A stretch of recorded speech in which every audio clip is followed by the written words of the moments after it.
എവിടെ വെച്ചാണ് നിങ്ങൾ വിവാഹം നടത്താൻ ഉദ്ദേശിക്കുന്നത്? വരന്റെ അമ്മ വധുവിന്റെ അച്ഛനോട് ചോദിച്ചു.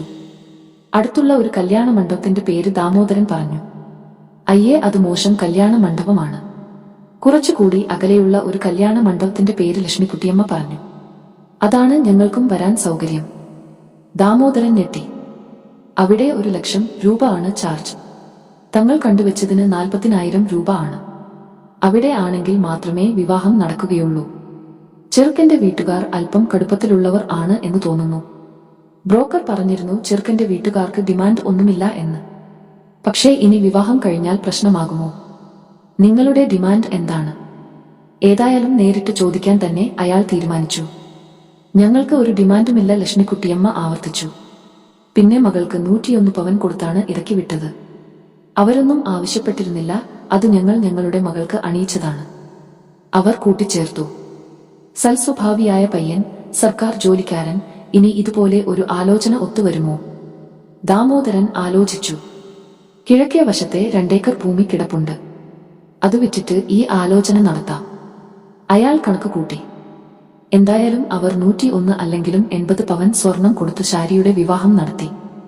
ആദ്യ രാത്രി പാലുമായി സുഖിലിന്റെ മുമ്പിലേക്ക് എല്ലാവരും കൂടി തള്ളിവിട്ടപ്പോൾ ശാരിയുടെ മുഖം തുടുത്തു. എന്നാൽ പകൽ കണ്ട പ്രസന്നത സുഖിലിന്റെ മുഖത്ത് കണ്ടില്ല. മുഖവുര ഒന്നും കൂടാതെ സുഖിൽ ചോദിച്ചു, ഇതു എത്ര പവൻ ഉണ്ട്? 80. സുനിത്രയ്ക്ക് 101 പവൻ കൊടുത്ത കാര്യം ഞങ്ങൾ പറഞ്ഞിരുന്നല്ലേ? അപ്പോൾ കൂടുതൽ ഇല്ലെങ്കിലും അതെങ്കിലും വേണ്ടേ? ശാരി ശരിക്കും വിയർത്തു. നീ വിയർക്കേണ്ട, ഇത് പ്രശ്നമാകും. അമ്മ അറിഞ്ഞാൽ ഇന്ന് തന്നെ നിന്നെ ഇറക്കി വിടും. നീ ഒരു കാര്യം ചെയ്യേ, താഴത്ത് പുതപ്പ് വിരിച്ചു കിടക്കെ. അവൾക്ക് അപമാനം തോന്നി. ഇതിൽ ഒരു തീരുമാനം എടുക്കണം. അടുത്ത ദിവസം തന്നെ വിരുന്നിന് കൊണ്ടുപോകുവാൻ അവളുടെ അച്ഛനും അമ്മയും ബന്ധുക്കാരുമെത്തി. അവരുടെ മുമ്പിൽ സുഖിൽ സന്തോഷത്തോടെ പെരുമാറി. എല്ലാവർക്കും സന്തോഷമായി.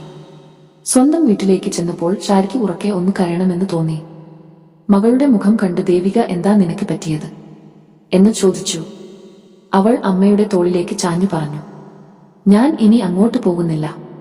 പോകുന്നില്ലേ? ഞെട്ടലോടെ ദേവിക ചോദിച്ചു. അവർ ആഗ്രഹിച്ചത് 101 പവൻ ആണ്. നമ്മൾ 80 പവൻ അല്ലേ എടുത്തുള്ളൂ. സുഖിൽ ഇന്നലെ അല്പം മുഷിഞ്ഞു. അതു സാരമില്ല, നമുക്ക് ബാക്കി 20 പവൻ കൂടി നൽകാം. ഇനി ഈ ബന്ധം വേണ്ടെന്നു വെച്ചാലും നിനക്ക് മറ്റൊരു ബന്ധം കിട്ടില്ല. ഇതുവരെ ചിലവാക്കിയ തുക എല്ലാം നഷ്ടം. അവരെ കൊണ്ടാക്കിയപ്പോൾ തികച്ചു സ്വർണവും അവരുടെ വീട്ടിലേക്ക് ആവശ്യമായ എല്ലാ ഗൃഹ ഉപകരണങ്ങളും 5 കുലപ്പഴം, അച്ചപ്പം, കുഴലപ്പം, അലുവ എന്നിവ എല്ലാം ഒരുക്കിയാണ് വിട്ടത്. സുഖിലിന്റെ മുഖം തെളിയുന്നത് ശാരി കണ്ടു. അന്ന് രാത്രി സുഖിൽ അവളെ കെട്ടിപ്പുണരാൻ ശ്രമിച്ചു. എന്നാൽ ശാരി അയാളെ തടഞ്ഞുകൊണ്ട് പുതപ്പ് എടുത്തു തറയിൽ വിരിച്ചു കിടന്നു. ഓ, എനിക്ക് കാര്യം മനസ്സിലായി. നിനക്ക് റെസ്റ്റിന്റെ സമയം ആയി അല്ലേ? ഒരു കുസൃതിയോടെ അയാൾ ചോദിച്ചു. അല്ല, അവൾ മറുപടി നൽകി. എനിക്ക് എന്റെ ടീക്ക് കോഴ്സ് പൂർത്തിയാക്കണം.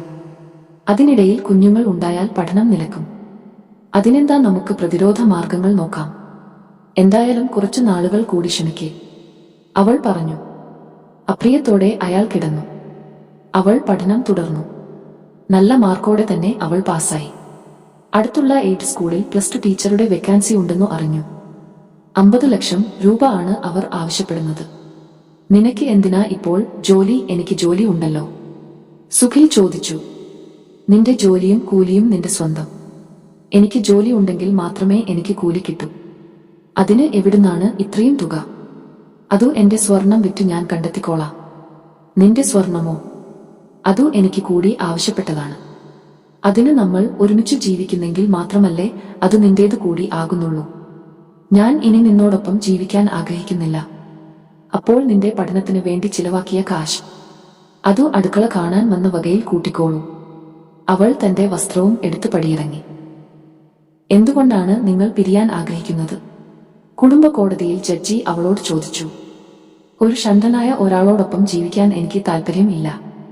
അയാൾ നെടുങ്ങി. എനിക്ക് ഒരു കുഴപ്പവുമില്ല. കൂടെ കിടന്നവർക്ക് അല്ലേ സത്യം അറിയുകയുള്ളൂ, അവൾ മൂർച്ചയോടെ പറഞ്ഞു. ജഡ്ജി ഡിവോഴ്സ് അനുവദിച്ചു. അയാൾ തളർച്ചയോടെ കസേരയിൽ അമർന്നു ഇരുന്നു.